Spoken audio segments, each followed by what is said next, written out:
Film diawali pada sebuah area di kota Los Angeles, di mana area tersebut seringkali terjadi perampokan bank.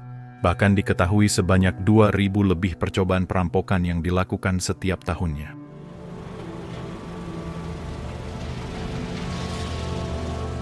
Malam itu, sebuah jeep pengangkut cash yang lagi enggan ngangkut terlihat sedang menepi di sebuah kedai donat. Ketika petugasnya turun untuk masuk ke dalam kedai, 2 buah mobil sedan kemudian ikutan menepi. Para penumpangnya yang bertopeng kemudian langsung menodong kedua petugas. Sementara itu, orang yang berada di dalam mobil masih sempat minta bantuan, sebelum akhirnya ia juga ditodong oleh seorang perampok.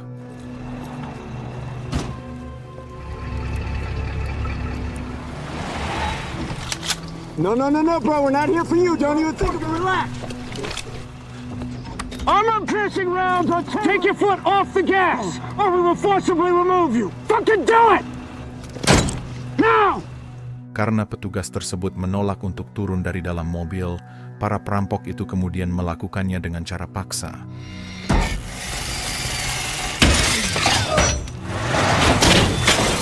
Seorang polisi lain kemudian terpancing untuk menarik pistol, hingga akhirnya langsung direspon dengan tembakan oleh penodongnya.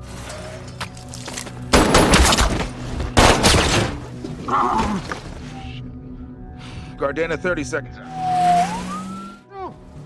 Ready. Man on! Ketika komplotan perampok hendak kabur dari lokasi, armada bantuan polisi kemudian tiba di tempat, hingga akhirnya terjadilah baku tembak di antara kedua kubu. Contact left!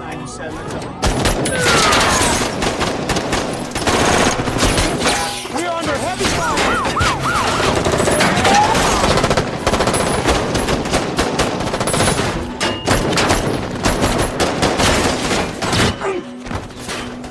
Serangan dari pihak kepolisian ternyata berhasil membunuh 1 orang perampok. Namun pada akhirnya komplotan perampok ini berhasil menuntaskan semua perlawanan musuhnya dan berhasil kabur dengan membawa mobil pengangkut uang tadi.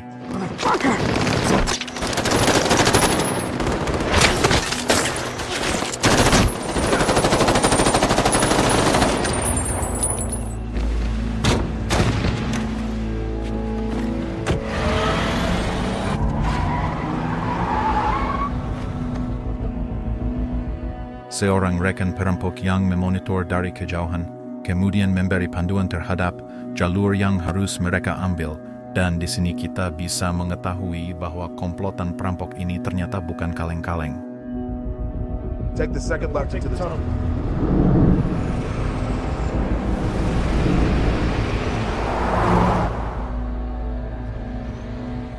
Setelah melakukan panjangnya perjalanan, komplotan ini kemudian masuk ke dalam markasnya yang merupakan sebuah garasi.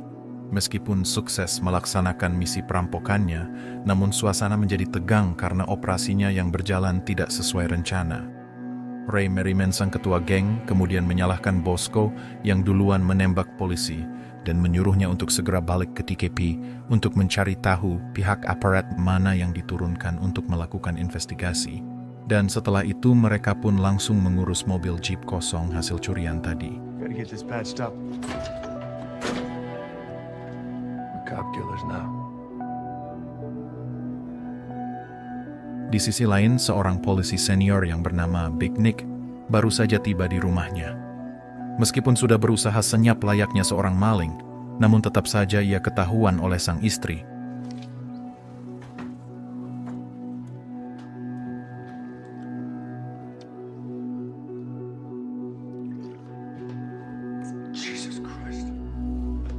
Sang istri ternyata sudah mengetahui kelakuan bejat sang suami.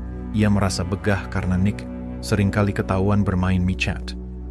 Debbie yang merupakan sang istri kali ini tidak ada ampun bagi dirinya. Dengan segera ia pun langsung membawa kedua anaknya untuk kabur dari rumah itu.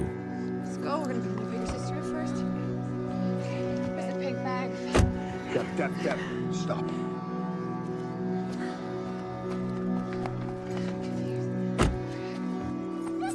Meskipun terlihat gahar, di sini Nick yang merupakan letnan polisi ini tetap tidak sanggup menahan gempuran amarah dari sang istri.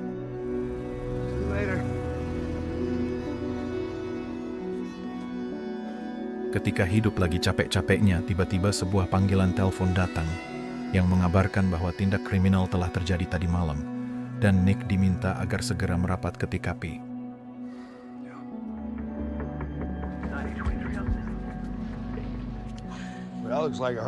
Setibanya di TKP, para anggota skuadnya kemudian menjelaskan alur kejadian yang telah terjadi. Melihat dari dipilihnya lokasi itu yang dekat dengan airport, yang mana area udara tersebut tidak boleh diterabas oleh pesawat milik aparat, Nick menilai bahwa kawanan gangster ini merupakan kelompok rampok yang agak lain. Bukan hanya itu, yang bikin mereka heran di sini adalah target operasinya yang cuma sekedar mobil kosong. The restricted airspace meant no ghetto bird air support. Nothing in the truck.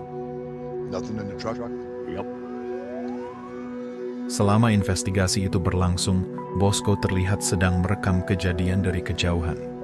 Letnan Nick kemudian menyuruh anak buahnya untuk mengumpulkan semua data dan berusaha untuk menemukan mobil jeep tadi, sementara dirinya harus mengurus pihak FBI yang baru saja tiba. Huh? How's that mean tennis game?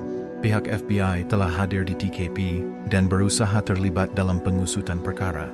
Di sini Bob Sang, anggota FBI, terlihat tidak suka terhadap Nick, bahkan ia mengatakan jika Nick adalah premannya dari kaum polisi. Nick tampaknya tak peduli, dia tetap menghalangi campur tangan pihak FBI dalam kasus tersebut. No legal tender was stolen. You pausing for dramatic effect? He's such a big bad lieutenant. Selesai peninjauan TKP dilakukan, Bosco kemudian memperlihatkan hasil dokumentasinya tadi kepada rekan komplotannya. Orang yang menjadi perhatian di sini adalah Nick, yang tampaknya paling dominan dari semua pihak polisi yang lain. Mereka pun kemudian langsung menggooglingnya untuk mengetahui seberapa kuat lawan mereka nanti. Bahkan di sini Nick mereka anggap sebagai polisi yang patut mereka waspadai. Yeah. Get to know your enemy, boys. Who's running this group? Di dalam kantornya, Pak Sheriff Nick kemudian memimpin rapat anggota. Pertanyaannya, mengapa mereka mencuri truk kosong dan bagaimana mereka bisa tahu jadwal pengiriman uang dari kasino ke Bank Federal? Jawabannya, pasti karena orang dalam. Mereka lalu teringat kepada Ray Merriman yang baru saja keluar tahanan dalam masa percobaan 8 bulan lalu. Bahkan mereka juga mulai men-tracking seseorang yang bernama Donnie Wilson, yang diketahui seringkali hangout bareng bersama Ray Merriman. And we still got a tail in that Wilson kid? Just pay him a visit. Talk to me. Donnie, I'm tapped out. Yeah, man. All right, man. Malam itu Donnie yang sehari-harinya kerja sebagai bartender, seperti biasa meladeni para tamu bar hingga masuk jam closingan. Setelah tempat itu kosong, Nick yang sedari tadi nongkrong di bar, kemudian berusaha memancing pembicaraan. Nick bertanya soal orang-orang yang biasa nongkrong di bar tersebut, dan di sini Donnie menjawab bahwa biasanya mereka ini para polisi yang nyari bir murah dan para tukang tipu. Must have heard some stories in this place. I do well for myself. Yeah. Merasa bahwa kondisi normal-normal saja, Nick pun kemudian pamit pulang. Namun pada saat Donnie hendak pulang, di sini Nick yang sudah menungguinya langsung melakukan serangan jebakan. See you later, man. Yeah. All right. Hey, what the fuck is... Beberapa waktu kemudian Donnie pun akhirnya terbangun. Lokasinya kali ini berada di sebuah kamar hotel, di mana di sana Nick tengah berada bersama teteh-teteh Michat. Di ruangan tengah, semua anggota skuad Nick sudah berada dengan gendongannya masing-masing. Donnie disuruh agar segera duduk dan acara interogasi akan segera dilakukan saat itu juga. Won't you sit right there? That's you right there. Well, I think y'all got me confused with somebody. Belum ditanya apa-apa, Donnie sudah duluan menyangkal bahwa mereka telah salah orang. Namun ketika Nick memperlihatkan fotonya yang terlihat bersama Ray, di sini Donnie tidak bisa mengelaknya. Para wanita kemudian disuruh keluar karena acara interogasi akan masuk ke sesi yang lebih dalam. Disinilah Nick kemudian memperlihatkan jati diri geng mereka sebagai polisi urakan dan enggak mau terlalu ngikut aturan prosedural. Di kantor cadangan mereka itu, Donnie ia ancam untuk bicara layaknya seorang anggota mafia kepada bandarnya yang berbuat nakal. Drinking beers with the likes of you for, huh? cocksure. I'll answer that for you. No, it fucking This is isn't. my bar where I work. You guys Stop. have to just. Man, this is some weird shit. You don't get to see the Merriman's crew? Setelah dicekik hampir modar, Donnie akhirnya mengakui bahwa ia memang drivernya komplotan Ray. Alasan kenapa mereka nyuri truk kosong, di sini Donnie nggak ngerti karena posisinya yang cuman kacung saja bagi mereka. Alright, they keep me in the dark for shit like telling you what I know, and that's all you'll get. You get out of this? Well, Setelah itu Donnie pun akhirnya cerita bahwa 2 bulan lalu dia disamperin oleh seorang teman yang bernama Marcus dan diperkenalkan kepada Bosco. Mereka ini diketahui sedang mencari seorang driver handal, dan maka dari itulah Ray menugaskan Bosco untuk mencari seorang driver yang jago, yang kebetulan candidate driver tersebut adalah dirinya sendiri. Salah satu perampok yang kemarin modar itu adalah Marcus, yang merupakan teman sesama mantan perwira Angkatan Laut Ray Merriman dan juga Ensign. Pada suatu hari, akhirnya Donnie dibawa untuk diperkenalkan kepada Ray Merriman. Setelah diinterview masalah background dan riwayat pendidikan, Donnie pun dibawa keluar untuk dilakukan uji kemampuan. Dengan mengendarai sebuah mobil Mustang, Donnie disuruh untuk bermanuver di sepanjang jalan. So you can drive, huh? drive.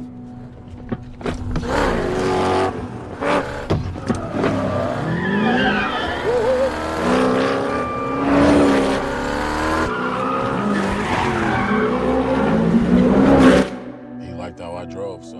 Ray ternyata sangat menyukai gaya ngebutnya, bahkan debutnya dilakukan enggak lama setelah itu. Komplotan ini berhasil mendapatkan hasil uang rampokan yang sangat banyak, bahkan Marcus sempat mengusulkan agar mereka berhenti saja. Ray tidak terima usulan itu, bahkan ia tetap berambisi untuk masuk ke dalam misi berikutnya, yaitu melipat gandakan hasil rampokan yang sudah mereka dapatkan saat itu. Let's just call it quits while we're ahead. We're trading up. Di sini, Donnie tidak mendapatkan informasi tentang apa yang akan dilakukan komplotannya dengan uang hasil rampokan tadi. Dan selanjutnya, ia pun tidak punya lagi fakta yang harus ia sampaikan. Setelah itu, Nick mengizinkan Donnie untuk pulang dan disuruh untuk bersikap seperti biasa saja. Now you just keep doing your thing. Donnie akhirnya pulang dengan naik bus kota, namun belum juga sampai rumah ia sudah ditelepon oleh Ray dan diminta agar hadir di sebuah tempat. Keesokan harinya mereka mulai mendapatkan informasi soal jati diri para perampok. Orang yang pertama mereka telusuri adalah Marcus, yang merupakan korban dari pihak perampokan kemarin. Dari informasi tersebut mereka mendapatkan kesimpulan bahwa Marcus dan Ray dulunya teman satu kesatuan, yaitu sama-sama mantan marinir. Selanjutnya giliran Ray itu sendiri. Ia diketahui baru saja keluar dari penjara beberapa bulan lalu. Saat itu Ray keluar penjara tak hanya sendiri. Rekannya yang bernama Ensign juga diketahui ikut bebas juga. Bahkan Ensign merupakan teman kesatuannya, sekaligus teman dari tim football SMA-nya dulu. Sosok Bosco sendiri diketahui memiliki kesamaan dengan Ensign, yaitu mereka sama-sama pernah bergabung dengan Komando Operasi Khusus Angkatan Laut Amerika. Dalam penelusurannya kali ini mereka diketahui banyak sekali menemukan kasus perampokan yang belum terpecahkan. Banyak perampokan yang terjadi dengan eksekusi dan modus yang sangat skillful, dan itu terjadi pada tahun 2004 sampai 2005. Perampokan dengan skill yang terampil itu kemudian berhenti pada tahun 2006, di mana saat itu Ray baru saja masuk ke dalam bui. Di sini Nick kemudian berkesimpulan bahwa komplotan merekalah yang sedang mereka cari, termasuk pelaku perampokan yang kemarin baru saja terjadi. Nick kemudian beranggapan jika mereka berhasil menangkapnya, maka mereka sekaligus akan memecahkan kasus-kasus yang belum terpecahkan hingga saat ini. Skill set, someone with access, unsolved. Sementara di sisi lain, Donnie akhirnya tiba di lokasi dan langsung diciduk oleh Ray untuk menuju ke sebuah tempat. Ray kemudian menunjukkan target mereka yang selanjutnya yaitu LA Federal Reserve, yang merupakan sebuah bank di pusat kota yang diketahui belum pernah ada yang berhasil merampoknya. Bank tersebut diketahui memiliki pengamanan yang super-duper ketat. Jalanan di sekitar bank dipasangi scanner gambar dan suara, bahkan sudah banyak terjadi usaha perampokan, dan semuanya tidak ada yang berhasil. Computers run you through every law enforcement database in the country. You know about it before you get through the first level of security. Ruang penyimpanan uangnya sendiri berada di sebuah basement, dan di ruang itulah para agen federal bersiaga untuk memeriksa semua uang yang masuk. Di sini Ray kemudian menjelaskan bagaimana proses uang itu masuk. Proses pertama adalah memeriksa kecocokan dengan data pada deposit bank tersebut, dan proses yang kedua mereka memisahkan antara uang baru dan uang yang sudah lecek.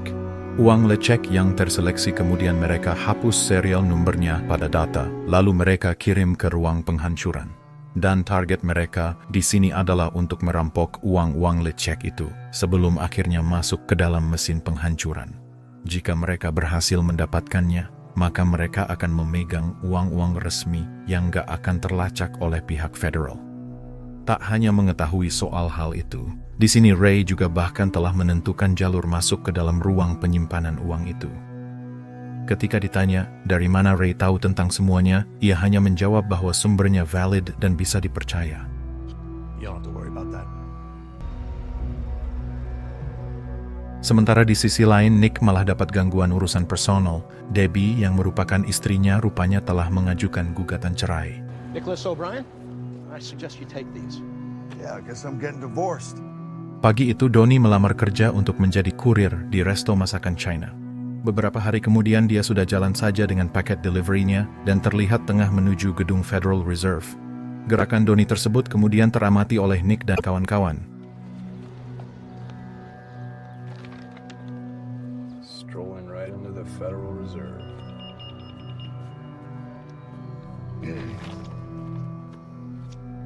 Sign in, please.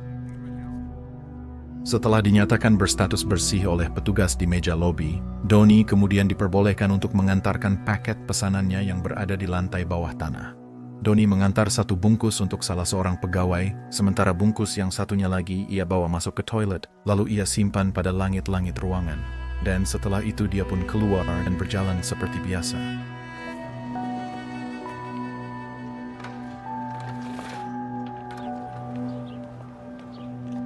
There he goes.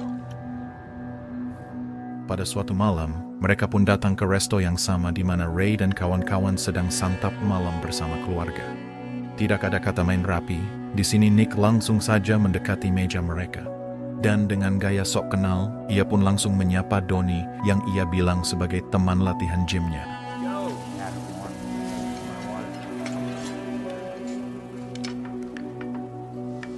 Hey, Donnie, right? Yeah. What's up, fellas? Di sini Donnie langsung dibuat kaget karena disapa di depan para gangster majikannya. Setelah itu kemudian giliran Ray yang ia ganggu. Nick mengatakan jika dirinya pernah melihat Ray dulu waktu masih di SMA, lebih tepatnya saat pertandingan di kejuaraan bola. Mendengar ocehan itu, Ray tentu saja mulai terganggu.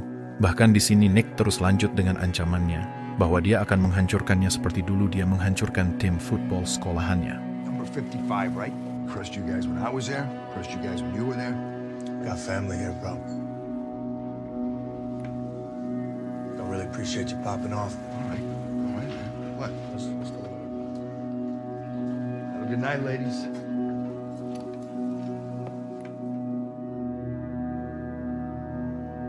Sepulangnya dari resto, orang yang paling kena efek pastinya adalah Donnie yang kini dicurigai sebagai polisi undercover.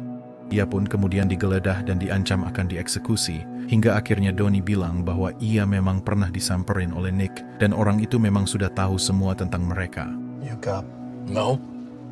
Are you? Go. We're in no fucking wires. Talk, motherfucker. You sweating me? I ain't seen him since. I thought he'd leave us alone. Mendengar hal itu, Ray pun jadi kaget mengetahui bahwa komplotan mereka sudah tercium keberadaannya oleh polisi preman tadi. Meskipun demikian, Donnie meyakinkan bahwa dia tidak bicara apapun karena dia memang tidak tahu apa-apa soal operasi ke depannya. Untuk itu, Ray pun lalu menyuruh Donnie untuk meneruskan informasi kepada Nick bahwa aksi perampokan akan dilakukan di hari Jumat nanti. Friday. Make sure he knows it's on. Esok harinya sembari komplain soal kelakuan Nick kemarin, Donnie menghampiri kawanan polisi ini dan menyampaikan info bahwa aksi mereka akan dilakukan hari Jumat besok. Untuk targetnya sendiri, ia masih belum mendapatkan info yang lebih jelas, namun Nick dan kawan-kawan ia suruh untuk memakai saja rompi anti pelurunya masing-masing, karena suasana pasti akan sangat mencekam. When's this happening? Friday. Got your back, bro. Better wear your best. Setelah itu, Nick pun makin buas melakukan pressingnya. Kemanapun Ray pergi, di sana Nick berada dan menebar perang mental. Di lokasi latihan menembaknya kali ini, Nick sengaja mengganggu konsentrasi musuhnya, hingga akhirnya Ray membalas gertakan Nick dengan serentetan tembakan yang tepat pada target.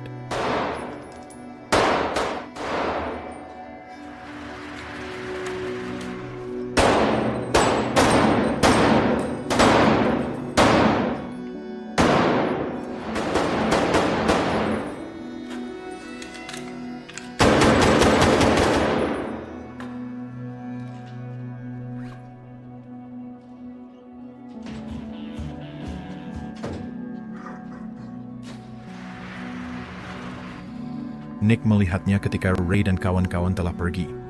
Setelah itu Nick pergi ke sebuah tempat striptease, di mana ia menemukan Holly yang merupakan pacarnya Ray, lalu memesan pelayanannya. Esok paginya Ray baru saja pulang ke rumah ceweknya itu. Di sana dia langsung memergoki Holly sedang bersama seorang mas-mas agak lain. Nick berakting sok kaget ketika dia melihat kedatangan Ray. Sang tuan rumah sendiri berusaha tidak terpancing. Bahkan Ray tetap mencoba dingin meskipun ia melihat pistol Nick ada di depannya. Ray pun masuk ke dalam kamar dan membiarkan Nick tanpa gangguan. Sementara Nick pergi dengan perasaan telah menang karena sudah tahu target perampokan Ray.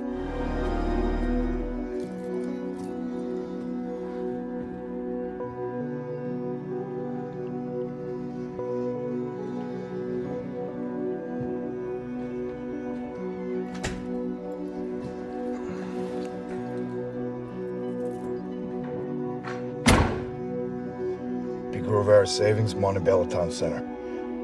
I did what you told me to. Esoknya di hari Jumat, para pelaku pertikaian ini tetap saja merasakan gelisah. Meskipun pada gahar dan terbiasa dengan dunia kekerasan, mereka merasa bahwa kini lawan yang dihadapi adalah orang-orang yang berbahaya. Ensign menyempatkan diri untuk menyapa anak putrinya sebelum dia berangkat sekolah, dan Nick menyempatkan waktu untuk ketemu dengan anaknya di sekolahan. You treat you right. Right? Hey, sweetie. Yeah? You miss me? I want to come home. I'm gonna see you later. Promise? I promise. Hi, Daddy.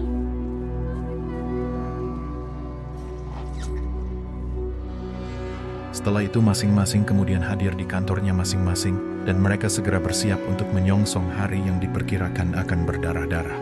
Rompi anti peluru dipasangkan, dan senjata-senjata pun pada disiapkan. Tack up, brother. Pay attention. Always keep the switch. 1 for semi, 2 for...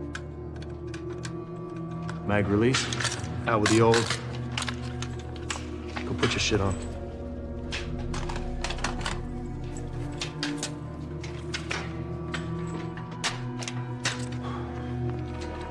You good?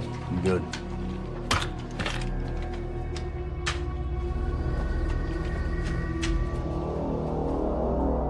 Pico Rivera Savings and Loan adalah lokasi yang menjadi TKP siang itu. Nick dan kawan-kawan yang sudah dapat bocoran dari Holly terlihat sudah bersiaga di lokasi. Tak lama kemudian datang sebuah mobil van putih yang berisi 4 orang gangster yang merupakan komplotannya Ray itu sendiri. Suspects arriving on location. Keempatnya kemudian keluar dari van dan berjalan menuju ke dalam bank, dan di sini Nick membiarkan targetnya untuk melakukan aksi mereka. They're packing bags.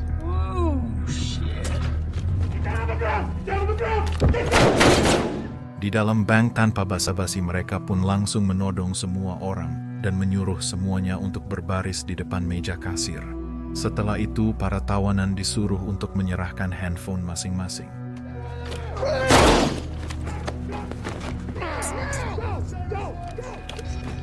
If you follow directions, you will not move down. Let's go. Everybody behind the counter. Reach inside your pockets. Everybody take 2 steps forward. Cell phones ready. Time up.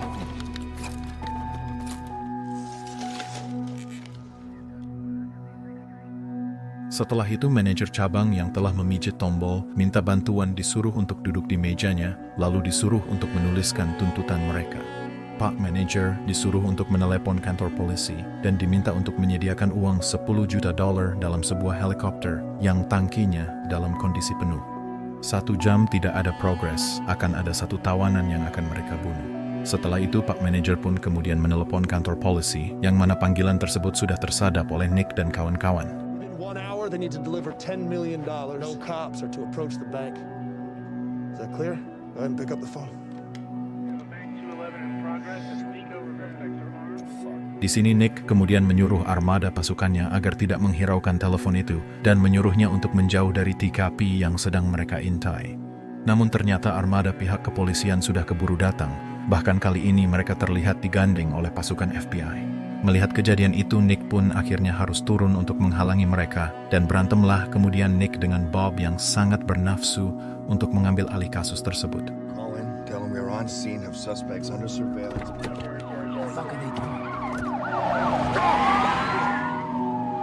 the fuck are you guys doing, huh? Surveillance, you let this shit go down? It's our fucking case! Commit a crime, and then we stop them! Di dalam bank itu sendiri, Pak Manajer telah disuruh untuk membuka lemari besi penyimpanan, lalu disuruh untuk balik ke mejanya. Telepon pun kemudian kembali berdering dari pihak kepolisian. Bahkan dalam panggilannya kali ini, mereka telah mengutus seorang negotiator untuk melakukan pendekatan. Di sini Ray tidak mentolerir tindakan banyak cincong, lalu ia pun menyuruh rekannya agar menghabisi seorang tawanan. You're gonna answer, but don't use any names, you understand? It's being worked on as we speak. God damn it. Get out! Orang-orang di luar akhirnya pada kaget mendengar adanya suara tembakan dari dalam. Pihak dari kepolisian meminta waktu sampai 90 menit ke depan, yang kemudian Ray pun menyetujuinya. Dalam masa tunggu itu, Ray masih sempat menelepon Nick, lalu memberitahunya bahwa dirinya lah yang sedang berada di dalam bank tersebut. Mendengar hal itu, Nick makin dibuat kesel. Ia mengakui bahwa Ray memang sangat punya nyali. Meskipun demikian, kali ini Nick dibuat heran karena target Ray sendiri yang cuma bank kecil saja. Is that who I think it was? Yeah. Kedua kubu kemudian sibuk dengan urusannya masing-masing hingga akhirnya tim dari aparat berusaha untuk mengurai denah lokasi.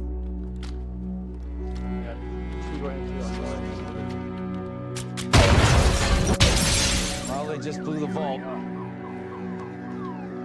Tiba-tiba ledakan terjadi dari dalam bank. Pihak aparat menyangka bahwa para perampok sedang meledakkan lemari besi penyimpanan, namun di sini Nick curiga bahwa ada hal lain yang terjadi di dalam sana.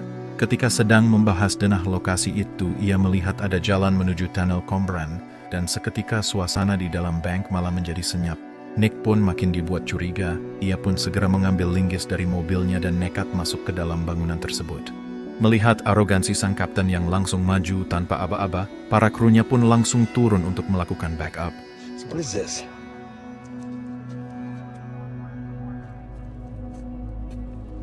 The hell with clearance.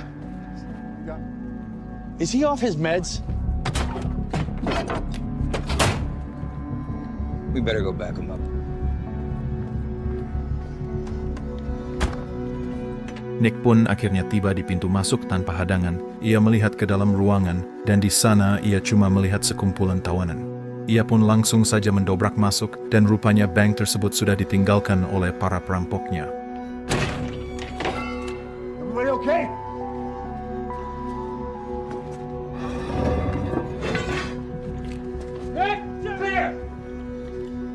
Ketika para anggotanya telah masuk, mereka sudah tidak menemukan Nick, dan hanya menemukan lubang besar di ruangan lemari besi.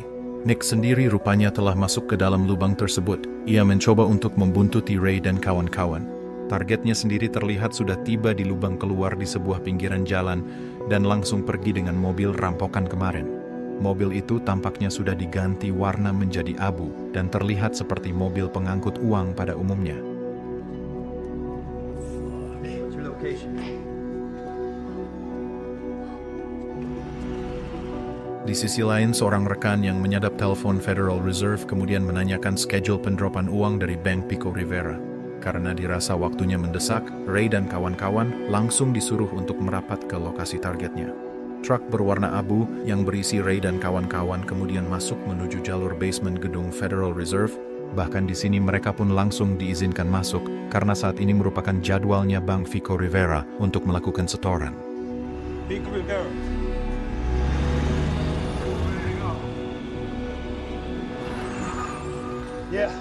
Yeah, I just switched this over this week. There you go. All right. Open the gate. Setelah melakukan pemeriksaan lanjutan di gerbang dalam, mereka pun kembali dipersilahkan untuk masuk. Setelah itu mereka pun dipersilahkan untuk membawa peti uang tersebut dan segera bergegas masuk menuju ruang penghitungan. Sedangkan di luar sendiri, Bosco terlihat sudah bersiap pada jalur listrik untuk melakukan usaha sabotase.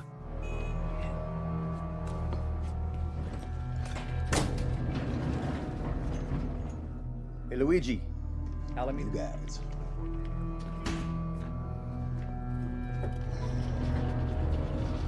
How you doing? All right, how are you? Good, thank you. We're a little backed up. Saat dua peti uang itu dibawa masuk oleh petugas, Ray dan Ensign dipersilahkan untuk menunggu. Pada saat yang bersamaan, Nick baru saja menemukan lubang akhir lokasi kaburnya kawanan rampok tersebut. Dan setelah itu ia pun segera bergegas pergi menuju lokasi yang telah ia duga sebelumnya, yaitu gedung Federal Reserve. Access to the recording office. My bad last time. Your crime scene. Di ruang penghitungan, para petugas terlebih dahulu membongkar peti yang kedua yang ternyata isinya cuma separuh. Di dalam peti yang satunya ternyata ada Donnie yang telah diselundupkan, dan di sini Donnie pun segera memberikan kode bahwa penghitungan sedang dilakukan.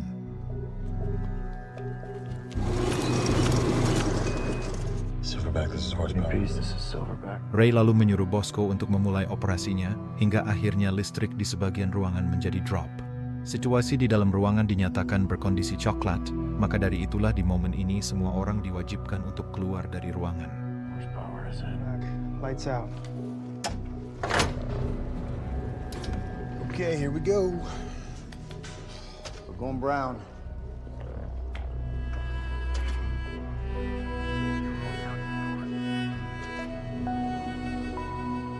Saat ruangan telah kosong, Donnie kemudian menyalakan mesin EMP-nya untuk mengganggu sinyal CCTV di ruangannya, dan saat itulah Donnie melancarkan aksinya.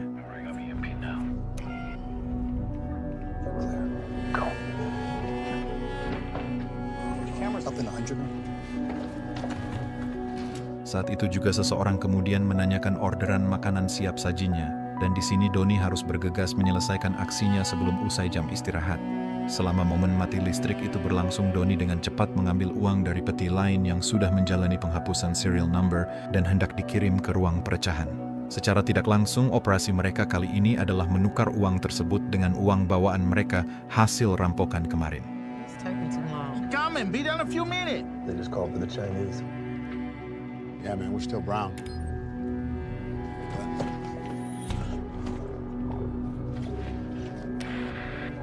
Yeah. Hey, dum-dum, you gotta let go of the push to talk.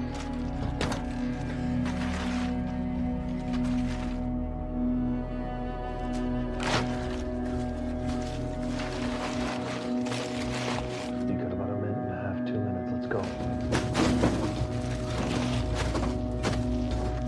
Uang yang telah dia bungkus, lalu ia masukkan ke dalam keranjang sampah sekaligus tempat pembuangan uang yang telah dihancurkan. Ketika para petugas sudah kembali dari luar, Ray segera memberitahu Donnie untuk segera kabur melewati ventilasi. They're back. Get out.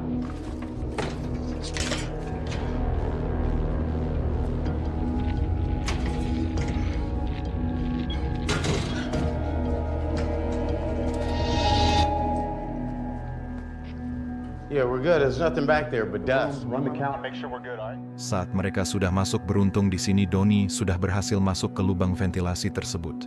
Setelah mengetahui bahwa Donnie telah selamat, Ray kembali mengirim kode kepada Bosco untuk mengaktifkan kembali sebagian listrik yang sebelumnya mati. Greenpeace, you're done. Cut out. We are back up, brother. Setibanya di dalam ruangan, salah satu petugas di sana lalu merasa heran ketika ia melihat peti pertama yang kini terlihat tidak penuh. Namun di sini Luigi yang merupakan tugas yang satunya lagi tidak menghiraukannya. Penghitungan pun kembali dilanjutkan.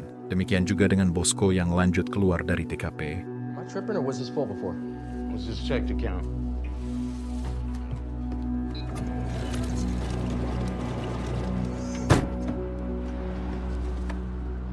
Russell. Count is on. Uang yang sebelumnya masuk ternyata berhasil dikonfirmasi, bahkan jumlahnya sama dengan jumlah deposit pada data. Tempat sampah yang tadi berisi uang pilihan Donnie kemudian dibawa keluar, lalu diangkut dengan truk menuju pembuangan.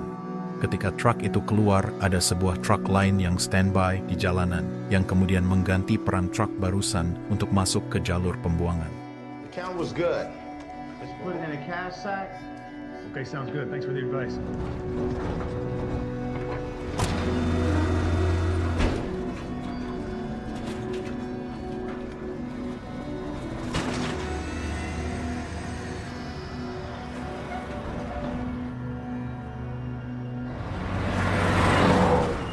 Donnie sendiri sudah tiba di langit-langit ruang toilet dengan bungkus makanan yang kemarin ia tinggalkan, dan bungkus itu akan ia pergunakan sebagai jalan keluar. Sementara itu, truk pengganti tadi akan diikuti oleh Bosco yang rupanya telah menunggu di pinggiran jalan. Di sisi lain, Donnie pun langsung masuk ke kafetaria untuk mengantarkan pesanan si ibu dengan membawa bungkus makanan yang kemarin, dan setelah itu ia pun langsung bergerak menuju gerbang masuk. Hold him there. Di sana Donnie sempat mendapatkan hadangan dari petugas dari meja lobi, di mana petugas tersebut tidak menemukan namanya pada buku daftar tamu. Namun karena tidak punya alasan untuk menahannya, petugas itu pun kemudian membiarkan Donnie untuk keluar. Yeah, man, I don't have you signed in. The dude from the last shift, man. I don't know what to tell you. Oh, get out of here. Thank you.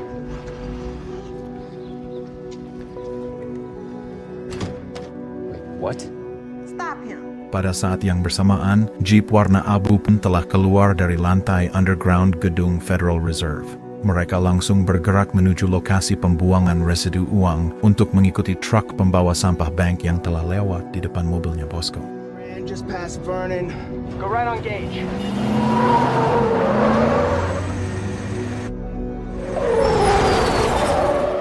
Kedua kendaraan dari pihak perampok kemudian membajak truk itu ketika hendak tiba di lokasi TPE.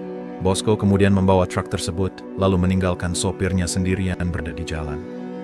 Sementara di sisi lain, Nick dan kawan-kawan yang hampir saja tiba di TKP, mereka kemudian melihat Donnie yang hendak ketemuan dengan rekan penyadap telepon. Sebelum Donnie sampai, dia keburu dicegat oleh mobilnya Nick, hingga akhirnya Donnie diciduk masuk ke dalam mobil. Eyes on suspect. Let's get this motherfucker.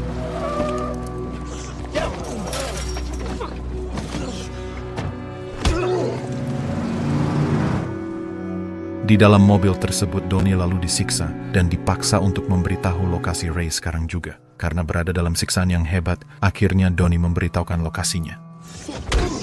Where the fuck is he? Pacific Horizon Salvage. That's the rally point. Si gondrong penyadap telepon yang melihat kejadian itu langsung melaporkan kepada Ray, di mana Ray saat ini terlihat tengah sibuk memilah-milah kresek hitam yang berisi uang curian tadi. Mendengar laporan itu, ia pun memberikan instruksi agar mereka segera cabut dari lokasi, hingga akhirnya Ray dan kawan-kawan keluar dari lokasi pembuangan tersebut. Pada saat yang sama, mobil polisi Preman hampir tiba di lokasi yang sama. Kebetulan pada saat itu jalur tersebut mengalami kemacetan, sehingga akhirnya mobil rampok pun harus terhenti. Eyes on suspects. Black Ford or some... Hey, what's going on? We just turned down. Shit. Mobilnya Nick tiba beberapa waktu kemudian dan berada agak jauh dari mobil buruannya di depan. Ray yang memperhatikan kaca spion kemudian mengenali mobil Jeep hitam di belakang itu, demikian juga dengan Nick yang sama-sama bisa melihat Jeep hitam di depannya yang ia curigai adalah mobil buruannya. You see that?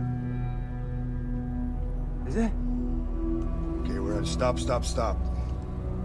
Ray dan kawan-kawan dibuat kesal melihat mobil ini. Kini, mereka pun terpaksa harus turun dalam pertempuran yang sebetulnya ingin mereka hindari.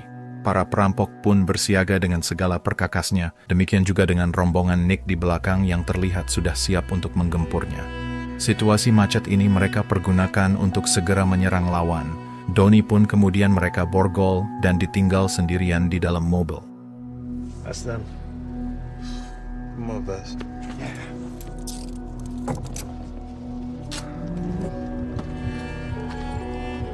Let's go.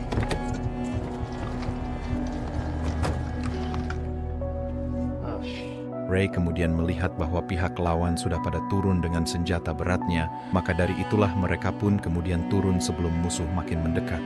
Ray lalu memegang senapan mesin paling canggih yang mereka punya, lalu memulai pertempuran dengan berondongan tembakan yang menembus mobil-mobil di belakang. Getting out of the car. Z, go down the right. Stay in the left. Don't come in.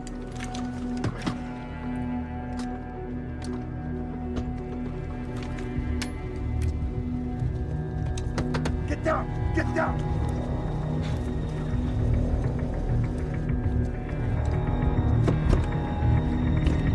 In the car.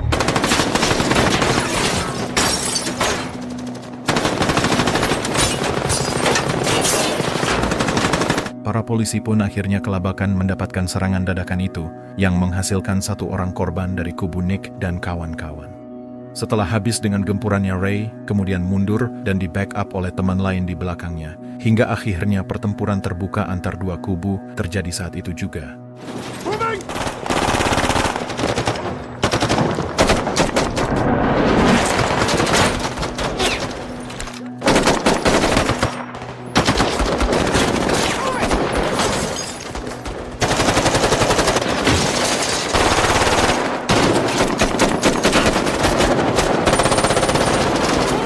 Berada dalam gempuran lawan Nick dan kawan-kawan terus coba melakukan perlawanan.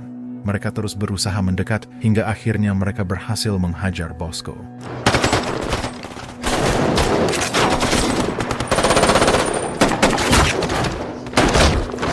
Bosco telah tewas dan kini Ray tinggal berdua bersama Ensign. Keduanya kemudian memutuskan untuk kabur keluar jalan. Dan para polisi yang melihatnya pun kemudian berusaha mengejarnya dan berhasil menemukan mereka pada sebuah area terbuka.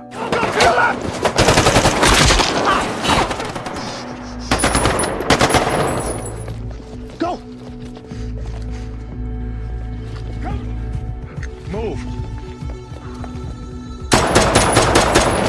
Di momen ini Ensign berhasil dilumpuhkan dan kini tinggal Ray seorang yang tersisa. Nick terus mengejarnya dan Ray terus melakukan perlawanannya.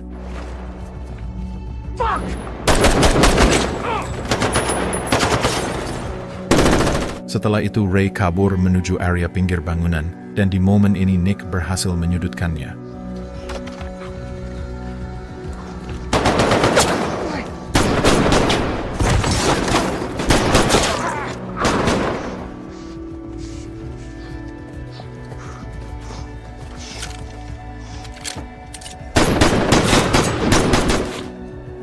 Namun ketika Ray berusaha meloncati sebuah benteng, disitulah Nick berhasil menembaknya.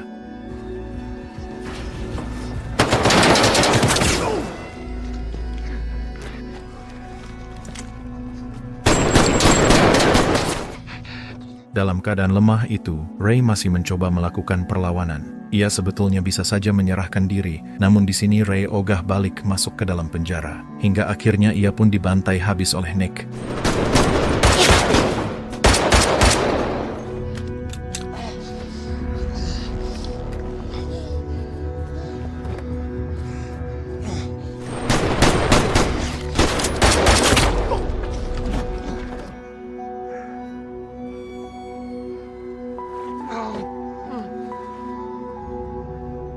Don't do it.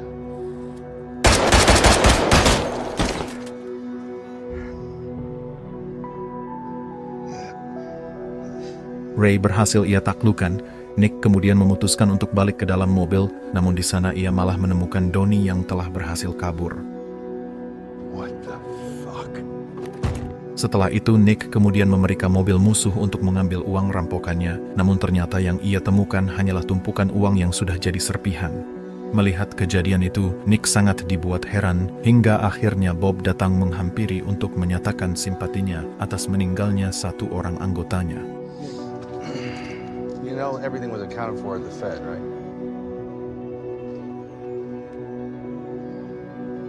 Hari pun berganti, dan satu orang yang tersisa hanyalah Donnie. Nick pun jadi penasaran dengan nasib orang ini, dan ia pun kembali memutuskan untuk mendatangi bar tempat kerjanya. Sesampainya di bar tersebut, di sana sang owner memberitahu bahwa Donnie sudah resign dari 2 hari yang lalu. Di sana Nick kemudian melihat seseorang dengan lanyard pekerja Bank Federal Reserve yang terlihat datang untuk hangout bersama temannya. Nick juga kemudian tak sengaja melihat foto Donnie yang masih terpasang. Bahkan di sana Donnie terlihat satu frame bersama si gondrong pembajak telepon dan seorang driver dari pihak Bank Federal Reserve. Orang-orang itu rupanya pernah Nick lihat sebelumnya di tempat tersebut, dan di momen inilah Nick baru menyadari bahwa Donnie lah dalang sesungguhnya. Oh, the Gentlemen. Your wife know who you are? my environment. People don't even know.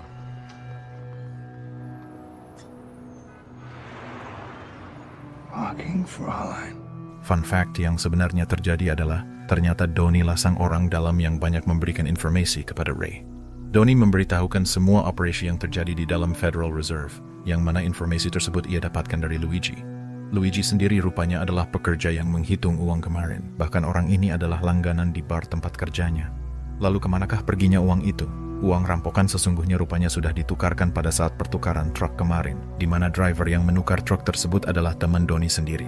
Setelah Donnie berhasil menukar dan menipu Ray tentang uang tersebut, mereka lalu menyelundupkannya ke dalam tumpukan ban yang berikutnya akan mereka kirim ke Puerto Rico. Donnie dan teman-temannya sendiri kini sudah berada di kota London. Bahkan di sini Donnie sudah kembali bekerja di sebuah bar. Bar tersebut rupanya berada di seberang kantor Diamond Exchange, dan tempat itulah yang akan menjadi target rampokan Donnie selanjutnya. Diamond Exchange. That's right. Beers on me. Dan film pun akhirnya selesai. Terima kasih buat teman-teman yang sudah menonton video ini sampai habis, dan jangan lupa buat absen di kolom komentar. Saya Donnie, pamit undur diri. Terima kasih. Please subscribe kalau cita-cita kalian jadi perampok.